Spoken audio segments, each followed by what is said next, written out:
महकमा आबाशी में अरबों रुपए की करप्शन का बड़ा इंकशाफ हुआ है। डायरेक्टर जनरल ऑडिट की जानिब से महकमा आबाशी को 2 रिपोर्ट्स अरसाल की गई हैं। इन रिपोर्ट्स के बारे में मजीद जान लेते हैं। शकील नाइज हमारे साथ लाइन पर मौजूद है। शकील, बताइएगा।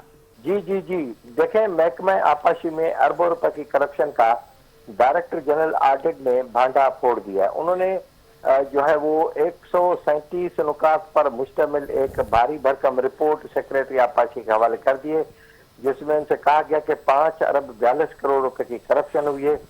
हर नुक्ते में बाकायदे उस जो बेकायदगी उसकी तफसीलात लिखी गई है, जिसमें बताया गया है कि ठेके देने में बेकायदगी हुई है, जो अदायगियां ठेकेदारों की गई हैं उनको उनमें बेकायदगी हुई है, कार डिपॉजिट जमा करते हैं या कार डिपॉजिट वापस करते हैं उसमें करप्शन हुई है, इनकम टैक्स की अदायगी में बेकायदगी हुई है, नाकिस काम करके ज्यादा अदायगियां की गई हैं और अदायगियों में जो चेक एंड बैलेंस है वो नहीं रखा गया, काम नहीं भी हुआ फिर भी उन्होंने उनकी अदायगियां कर दिया, नहरों में मिट्टी और पत्थर नहीं डाले गए फिर उसके बावजूद भी करोड़ों रुपए की अदायगी की गई है, मुरब्बत के कामों में हेरा फेरी की गई है, मशकूक अदायगियां कर दी गई हैं क्योंकि उनका कोई वजूद नहीं है और उन्होंने उनकी अदायगियां कर दी है। हुकूमत का जो रेवेन्यू है उसको नुकसान पहुंचा गया, जो सिक्योरिटी डिपॉजिट है उसमें भी बेकायदगी हुई है। ये जब सैलाब आता है तो उसको आब कलानी का मौसम कहा जाता है।